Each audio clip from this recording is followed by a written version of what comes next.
Hi guys, welcome to Charlie Johnson's YouTube channel. Quick video on my 5 most stupid things I've done whilst training and in terms of building my physique from when I was younger.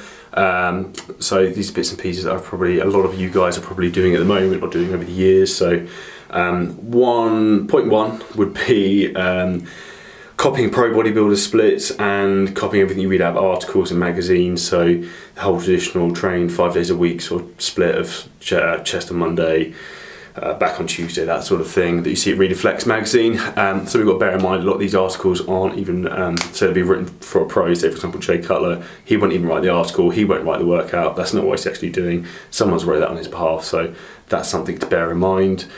Something else to believe in this, I would as well, which coincides with that, with reading what you look at in magazines online. Don't believe everything you read, in particular when that comes to supplements. A lot of the weight gainers, for example, in terms of mass supplements, aren't good for you in terms of some of the results they preach in terms of gaining weight. Yet you will gain weight if you're taking a 1,000 calorie shake, but it's going to be shit weight. So ultimately, I bear that in mind. Don't believe everything you read. They are ultimately trying to sell you something. It's a marketing ploy, so bear that in mind. Point number 2. Don't listen to too many people when it comes to your training and diet. If you've got someone who's helping you as a coach or a friend or someone you're looking up to or working with, listen to that one person. Don't be that guy who goes to the gym, listens to everyone, and it becomes an element of too many cooks spoil the broth.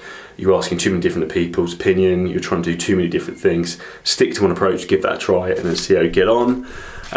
So that would be the one thing I would bear in mind. Don't try too many different things at the same time. Be specific about what you're doing, who you're working with, and then go from there, to be honest with you.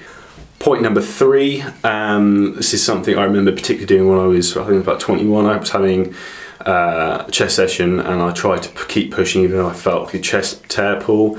Don't be an idiot, be smart. If your body doesn't feel right, don't keep pushing yourself. I remember I kept sort of going through that set and again just absolutely destroyed my shoulder sort of issue there. I had a big sort of pec tear in the end, so be smart. If something hurts, don't keep pushing it, back off. Don't be an idiot, don't be a meathead, don't keep pushing your body beyond where it wants to go. If it's giving you feedback saying something's hurting, back off, rest. It's always better to come back and fight another day than go in too early and then cause major trauma so you can't train for sort of 3-4 months. That's going to cause a lot more detriment to your physique than having one sort of session which you have to cut short because you're worried you might have pulled something badly. So that would be point number 3, so bear that in mind.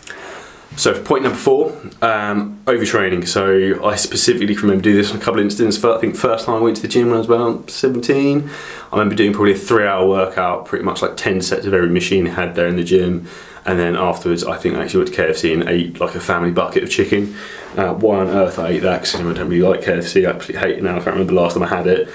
God only knows, but that is what I did. Also, when I competed last year as well, I went well overboard. I think I trained solid about 3 weeks in a row. I was paranoid that I wasn't going to be lean enough, so I actually ended up losing a lot of muscle tissue. I was doing far too much. I actually looked better probably 4 to 6 weeks out than I did closer up to the show. I just ended up losing a lot more muscle tissue, so that's why I became paranoid, thinking I've got to do more, do more, do more. That's not always the right approach, so often less is more when it comes to food, and it also comes to training. So if you're getting that point, that is when it's worth looking at having a coach, because there is a mental aspect involved with this. It's very easy to get addicted to working out and doing too much, which will then have a detriment on your body and also your physique. It also applies to food, so you can drop your calories too low and you won't actually be able to lose any more body fat. Your body's gone into starvation mode. You may well actually do better off losing more body weight with slightly higher calories. You can also have the same thing on the other end of the spectrum when you're trying to gain weight. You can't push your food up too high, so then you're going to end up getting too fat too quickly, which I've also been mistakenly done before. I previously pushed my body weight up to 109 kilos, and that's about 3 years ago. To give you an idea, I'm 99 now, and that's 3 years later. I'm an awful lot bigger now, so it wasn't a pretty sight, as you can imagine.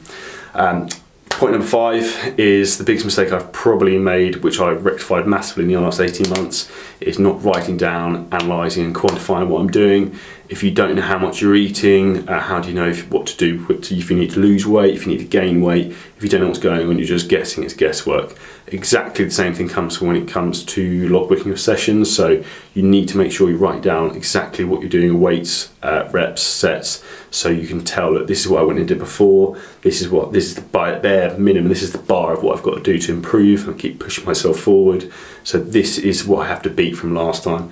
This way you can break it down and set yourself small goals and keep looking to improve. If you don't set a record of what you did previously, when you're feeling a bit shit, particularly if you're cutting, it's very easy to pussy out, drop the weights, and then you end up losing muscle tissue. So those are my 5 big mistakes I've made in my gym career and past. So check them out, guys. Let me know what yours are. Any questions, comment below, drop me an email. Cheers.